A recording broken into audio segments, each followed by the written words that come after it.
Good morning guys. Makita ko sa hindi na ako nag-unbox dahil yung dumating yung mga import birds natin ng Puyal. So dito ko sila nilagay ngayon sa para nakakalipad-lipad sila. Sa dating kulungan ko ng mga lovebird colony. Kaya lang pinaano ko na kay Mrs. dahil nga ang mahal ng patoka tapos ang mura ng mga ngayon, ng mga parakit. Parang sobrang mahal ng patoka, parang 80, 70 na ata yung mga bird seeds na binibili niya. Magkano lang naman ang ang mga lovebird, mura lang ngayon. So mababa, bagsak yung mga presyo ng mga ibon na African, mga ganun, lovebird. So ito yung mga ibon natin. Ayan sila. Nakahalo dyan yung mga yung mga ibang ibon ko.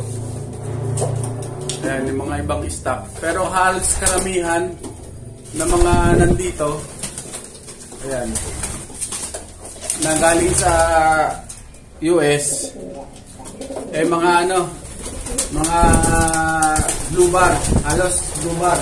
Yung may mga puti, yan, kasama nila yan. Kung nakikita niyo yung dalawang may puti na yan. Yan, yung may dalawang may puti. Kasama yan sa mga nakuha natin. So hindi naman itong mga to. Halos isang bloodline din yung mga kinuha ko. Itong mga to kapatid to ng mga ng mga naunang nakuha ko. Bali mga line nito mga to Force 911, Thomas 6, yung Wolverine, Mona Lisa. Iba-iba yung mga halos mga ganos kasi yung kinuha ko. Na-inlove ako dun sa mga ganos bird. Kasi nga, yung katawan nila, kung ano yung hipo ko doon, yung nakaraan na pinakita ko sa inyo, yung unang 6 na na-import natin. Ganon-ganon. Ayan, magkakamukha rin naman sila. Hindi mo nga, ayan. Hindi sa itsura nila. Ayan, bumulbos. So yan.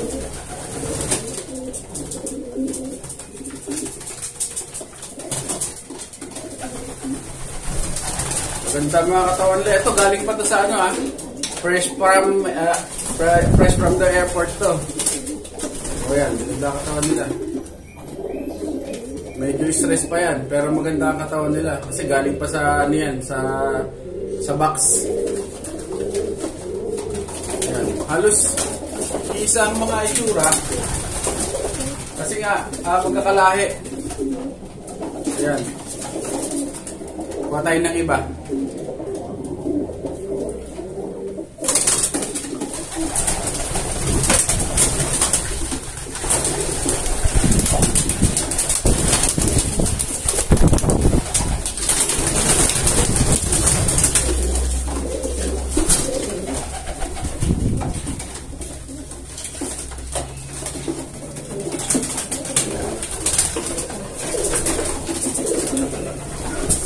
Guys, ito yung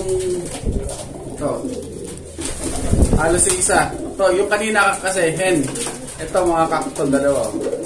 Ito mga magkakapatid, magkakalaki itong mga to. Kaya halos isa itsura nila. Ayan. Ang katawan ganun. Mga bunto katawan. Ayan. Galing pa to sa sa airport, sa box. Maganda yung kondisyon nila. So yan.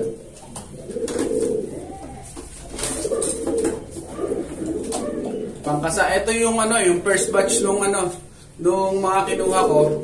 Yung mga kinuha ko kasi mga ang ring nun 2023 yung iba. Tapos meron din 2022. Ito mga to 2022 na, kaya pangkasa na rin talaga. Pang breed na rin talaga sila. So ayan, gaganda ng katawan nila. Kaya nagustuhan ko yung mga ganos Ang gaganda ng mga katawan ng mga ibon. Bilog na bilog. Tsaka alam mo mga matutuli na ibon. Ayan. Halos karamihan, blue bar. Ayan. Ang line yan pa rin. Yung mga sikat Meganos, yun yung mga pinagkukuha kong mga line. So, yan. So, yung iba nito, mayroong mga nag-preserve ng mga ano nito ng mga nakaraan na mga ano. Kasi yung iba dito, hindi ko naman lahat ikikip. Yung iba i-out ko. Pampagawa nung kulungan ko rin. Tapos may mga nag-preserve yung mga nakaraan hindi pa dumarating yung mga ibon. Yung ano ko naman, yung Facebook page ko naman, maraming followers doon. So, na-hack naman. Kaya, yung mga nag-preserve, PM nyo lang po ako sa Facebook ko. So, ayan. Ito, pangkasa na to mga to. Maganda na kondisyon, namumulpos Ayan.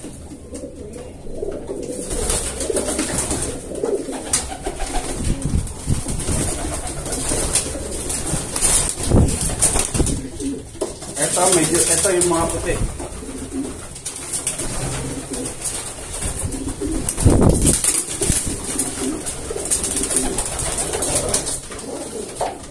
Titignan ko to sa mga peds nila, yung mga pedigree nila, yung mga saktong pairing nila.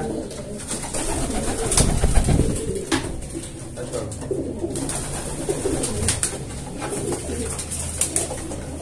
Ito, mukhang magandang mukhang speedbird din talaga. Subukan kong ikasa. Pang-ibon. 2022. So, sakto itong mga to pangkasa. So, yan. So, iisahin po nila Maganda hipo ng katawan nila. Wala kang makikita yung parang bangka-bangka na mga katawan nila. Wala, halos puro mga bilog. Ayan. So ayan, yan yung mga bagong dating natin. So yung mga nagpa-reserve sa akin, i-PM nyo lang ako kasi hindi ko na matandaan din yung sa conversation natin. Kung sino-sino dun yung mga nag-PM sa akin kasi natatabunan din sa dami ng nag-PM.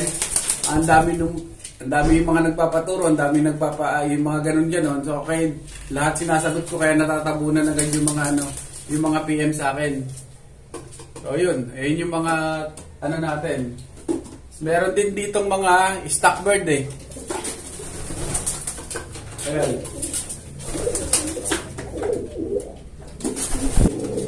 So guys, meron din ditong mga stock na hindi na nailipad. Kagaya na itong dalawa na to. Ayan. Panlipad to ng ng PHA. Ayan. Panlipad ko sa PHA, naka-PHA, saka mga turban. Hindi na nailipad. Ayan, PHA. Pwede kong i-out itong mga to kasi yung, marami akong pang-stock na. So, yung mga gusto lang na, na mag-inquire dito sa meron tong ayun, nagpaparis na nga yung isa. Bata pa yun, nasa mga 6 months pa lang ata yan din yan. Mga 6 months pa rin. I-PM nyo lang ako. Ano to? Ayan. Ang pinagpares ko yung yung si Bawang, first overall champion ng South. Tapos yung gift bird sa atin na na Jose Torres. So maganda yung pairing na ginawa ko. Yung halos lahat ng anak malalakas, hindi walang nagkasakit, wala talagang Kaya tingin ko maganda yung sa health nila, maganda na agad. So yan. What's up, mga ibon? Please like, share, subscribe, and don't forget to hit the notification bell down below para ma-notify kayo sa mga bagong videos na